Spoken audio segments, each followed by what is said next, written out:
It is done, people.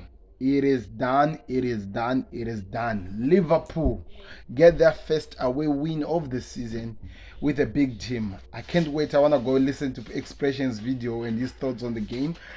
But, whew, man, we are terrible, man.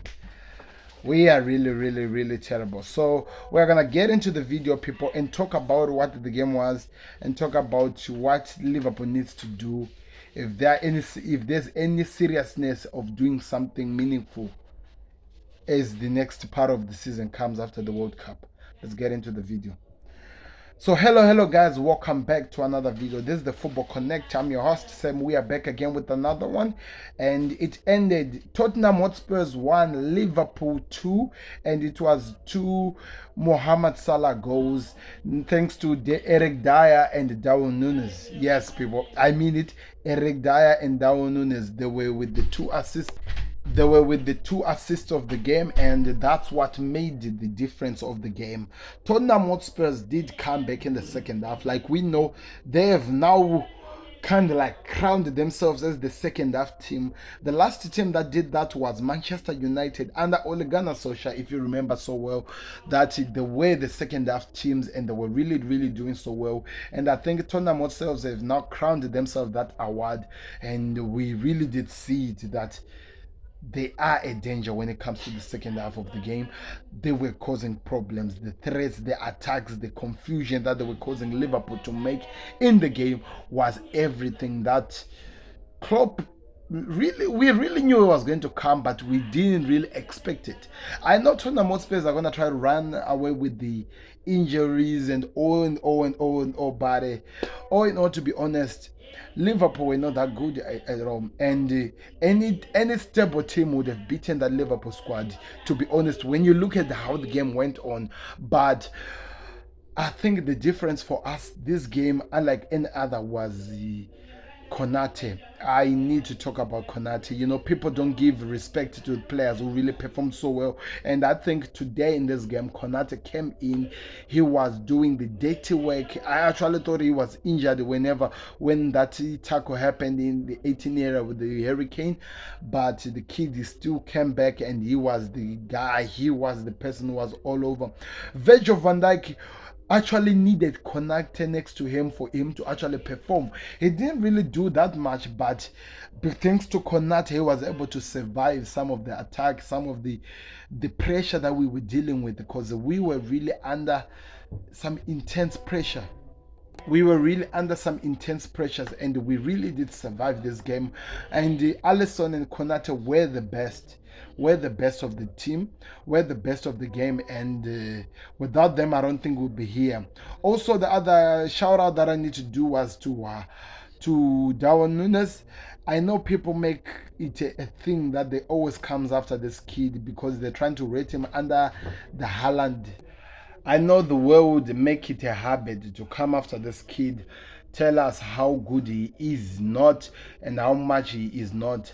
I heard something from Thierry Henry and Jimmy Carragher on the Champions League day. They said that he's playing because he's under pressure of trying to convince the fans that he is it. He is the guy that we signed, and he is going to surprise us and give us what we're expecting. But the kid is really good. I don't wanna lie to you. Today, if it wasn't because of his touch and the set he did to Salah, I don't think we'll be here celebrating this victory. But he was there. He was there when he was needed. He was causing havoc. In fact, I think most of the first half, his side was the most threatening side in terms of attacking because of how much he was causing going forward.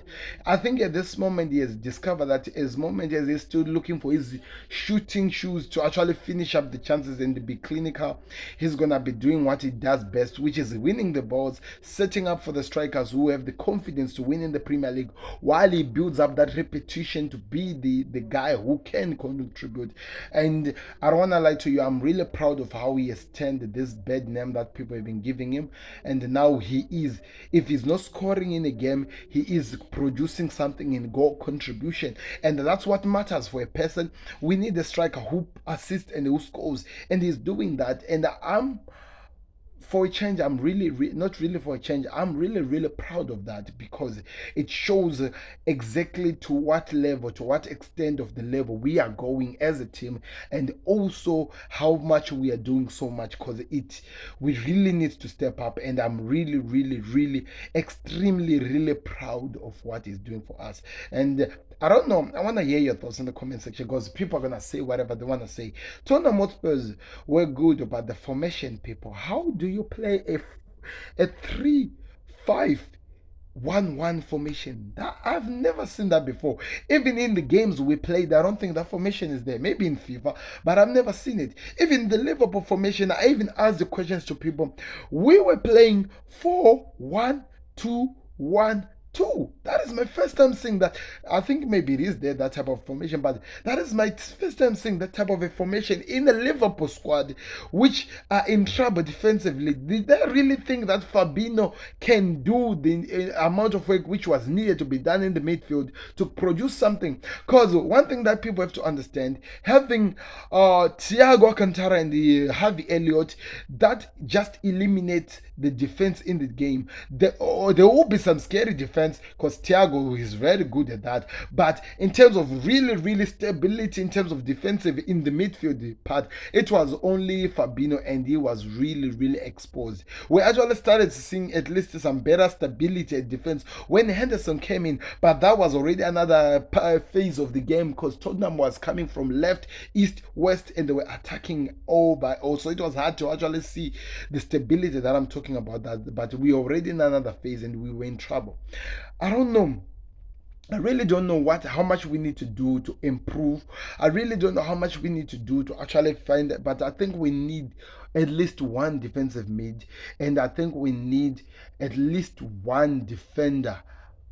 Yeah, a defender. We need somebody we can try, but at least one in January transfer. Then we get the Jude Bellingham and the other ones that we're talking about going forward, because I think our midfield is the most exposed side, and I think continue that. That's why he ended up putting two defensive midfielders in the middle of that part and causing problems going forward, and that kind of like opened us so much, and they put us in trouble in couple of minutes and couple of seconds.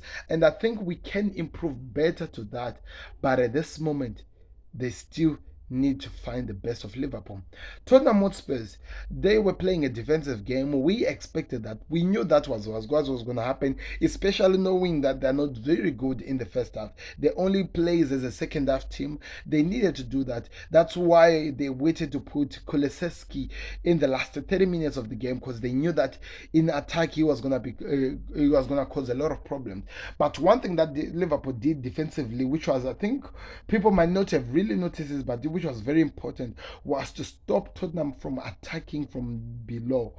Every single time, whenever they're trying to kick those low balls, Liverpool were able to take them away from Alisson, and which forced them to only try the long balls. And the long balls, we had aerial threats, because we had Van Dijk, we had Konate, and they did so well. I know there were some moments which Alisson had to save, but most of the moments we were really good in those points. And I think that's how much we kind of like made the second half of Tottenham not really that much of a threat, even though they were all over us in terms of position, in terms of passes, and in terms of attack, in terms of press. They were all over us, but we made sure that all the attack turned up into nothingness, because we limited them from creating from down below. They only had to rely on attack threat.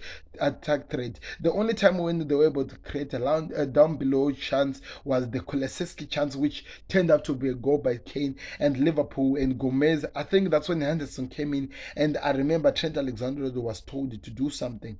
He was told to not worry about the long balls, but only focus on stopping the balls that were coming from below. I think that's what Trent Alexander-Arnold was told to do, because I think he did so much good in terms of stopping them from doing that, and that helped us to get something at the end of the game. I don't know, but that is my assessment. That's how I saw the game. I want to hear your thoughts in the comment section. And please tell me in the comment section, which game do you want me to cover, what we learned about the game? Do you want me to do in the Arsenal game, or the Manchester United game, or the Liverpool games? Because I think all of them were good games. I want to hear from you. But before I go, click the like button, subscribe to the Connect. Do me a favor, click here to watch my thoughts on United versus Aston Villa and how Alessandro Martinez is getting away with the murder.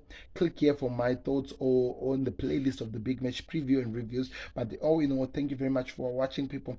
I'm out. I'll be back again with another video. Peace. Be blessed.